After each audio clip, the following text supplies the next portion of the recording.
A dog's life can be a little humdrum.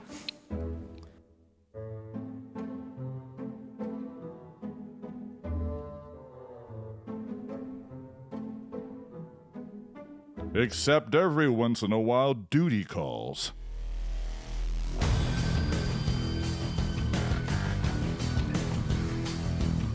I'm needed to protect, to guard, and sometimes take down giants.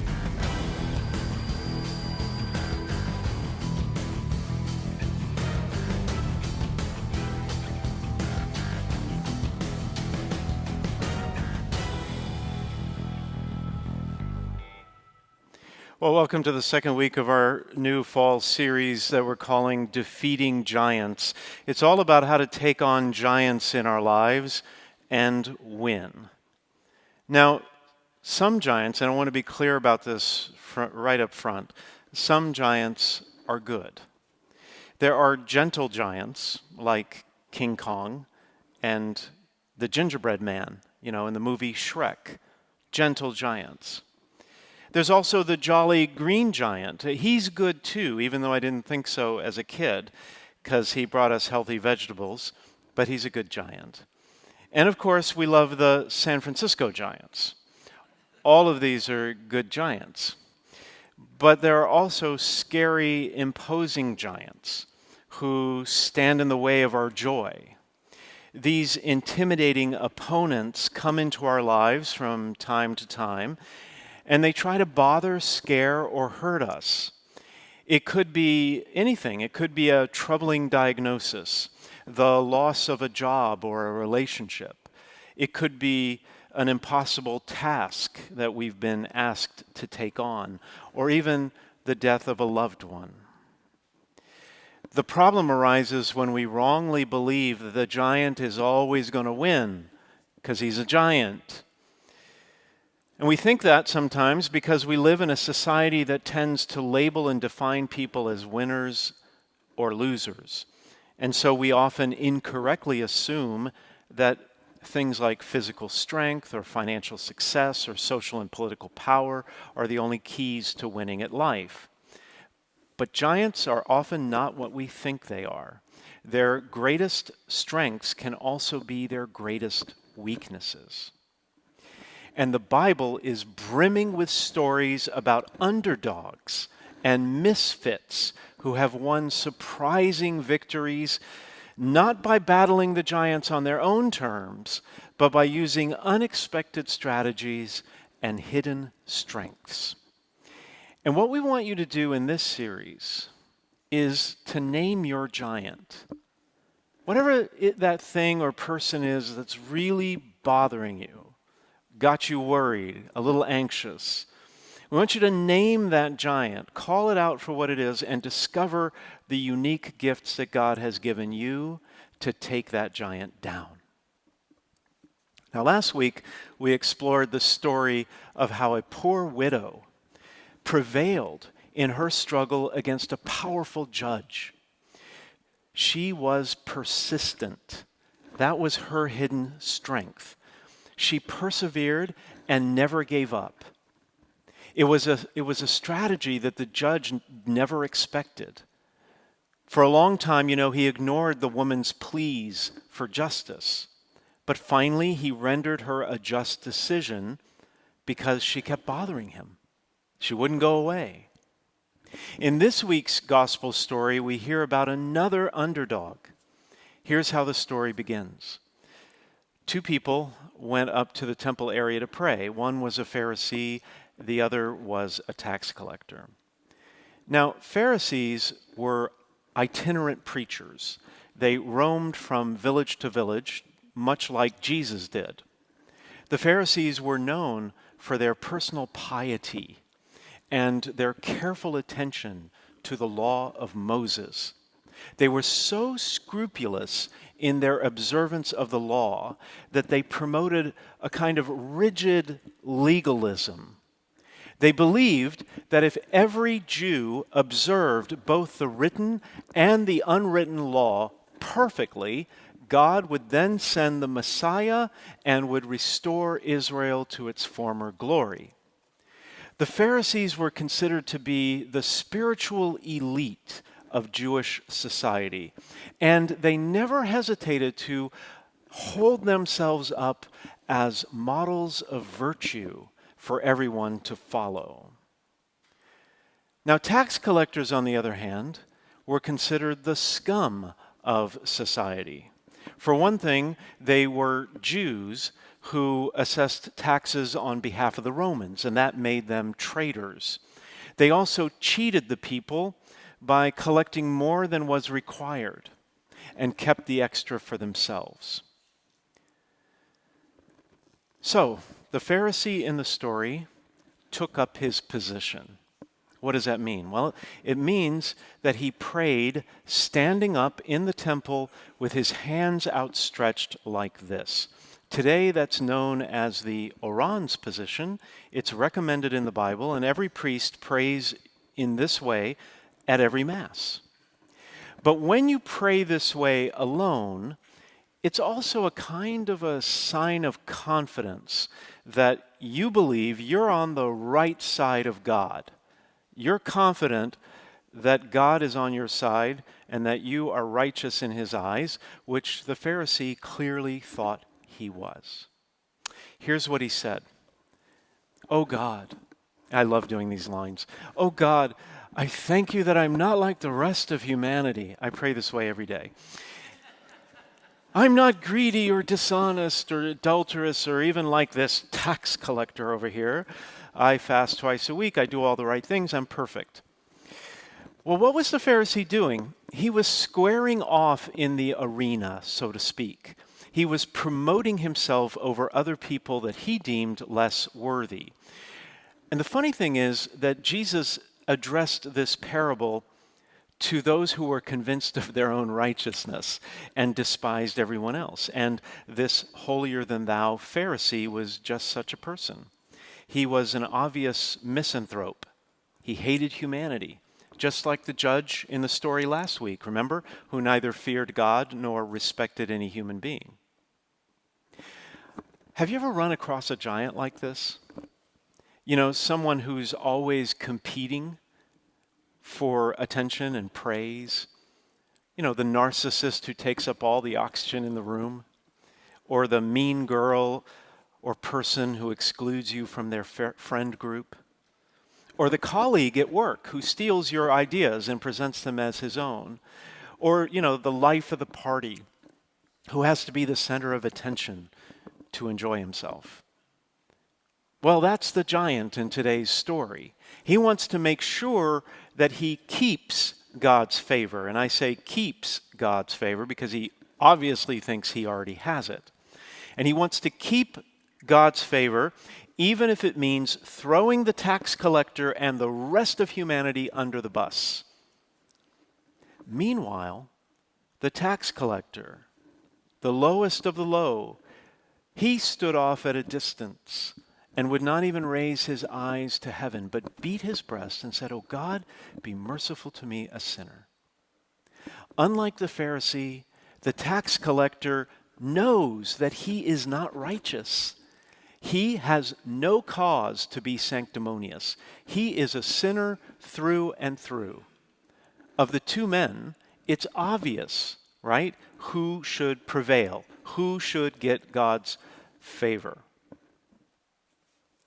How do you think it turned out? Well, here's what happened. I tell you, Jesus said, the tax collector went home justified, meaning he had God's favor, not the Pharisee. The underdog, the misfit, the least expected one, again pulled out an unexpected strategy and was victorious. How did he do it? Rather than pretending to be something or someone he was not, he admitted who he was, and he won God's favor because of it. The problem for the Pharisee was that he couldn't see himself very well. He was overconfident in his own righteousness. But the true basis of finding favor with God is not about being more holy, more pious, more righteous. It's not about being the most of anything, like the most reverend. It can sure seem that way, of course. To people who don't consider themselves religious, it can feel like the people who come here on Sundays, including church leaders, are presenting themselves as holier or more pious or more favored by God than everyone else. And I need you to know something. That belief, the belief that the people who come to church are presenting themselves as more holy than everybody else, that belief keeps a lot of people from coming to church. But the truth is that church is the one place where it's okay to not be okay. It's why we're all here. Church is for everyone who sins and makes mistakes, which means it's a place for everyone. And if you're here today, or more likely watching online, and you don't consider yourself a church person or a religious person, we'd love for you to join the rest of us who are all broken in some way and all in need of God's grace and forgiveness. You see, the real basis of spiritual excellence is not being the most holy. It's being the least prideful, the least self-involved, the least self-righteous. That's why Jesus says at the end of the parable, everyone who exalts himself will be humbled, and the one who humbles himself will be exalted. And he repeated this truth over and over again in the Gospels. You might remember in the Gospel of Matthew, he says, whoever wishes to be great among you shall be your servant. Whoever wishes to be first among you shall be your slave. And in Mark, he gives the most memorable version of this teaching when he says, many that are first will be last, but the last will be first. When pride becomes excessive, it's the worst of all vices. You might have heard of an author, a Christian author, classical author named C.S. Lewis. Here's what he said about pride. He said, each person's pride is in competition with everyone else's pride. It is because I want it to be the big noise at the party that I'm so annoyed at someone else being the noise. Pride, he says, doesn't get any pleasure out of having something, only out of having more of it than the next person. It's all about competition. With pride, we grow isolated because it encourages us to compare ourselves to other people and then to look down on them with contempt because we think we're better, just like the Pharisee did with the tax collector. Our pride also competes with God. As we become overly confident in our own abilities, God no longer gets the credit. In time, pride tempts us to worship ourselves and our achievements instead of the Lord. And pride also clouds our vision by causing us to overestimate our abilities, not see ourselves properly. Like the Pharisee, he overestimated his abilities, his holiness. But when we don't see ourselves accurately, we can easily grow overconfident and we set ourselves up for a rude awakening. The thing about giants is that they're almost always full of pride. Think about every villain in every fairy tale or story or Disney movie, right? They're always filled with pride. And just think about all the successful people, giants of industry, politics, and high society who have been taken down by pride. But often our biggest mistake when we come up against a prideful giant is to puff out our chest and try to out-pride the prideful. And yet, ironically, the one quality that can often lead to victory over those kinds of giants is the practice of humility. Knowing who we are in God's eyes and using that to take down the giant. I remember talking with my niece many years ago. She was in first grade at the time. I guess she was like 6 years old or something. She told me about a problem she was having at school. There was a much bigger girl who was bullying her. Every day, this bully called her names and made fun of her in front of the other girls. One time, she even shoved her in the closet when the teacher wasn't looking. I said something like, "Oh, honey, I'm really sorry to hear that." Then she said, "I don't think Amanda likes me very much, and I don't know why. I cry every day after school. What should I do, Uncle Roger?" Well, we were sitting on the couch, and I put my arm around her, and I just wanted to tell her,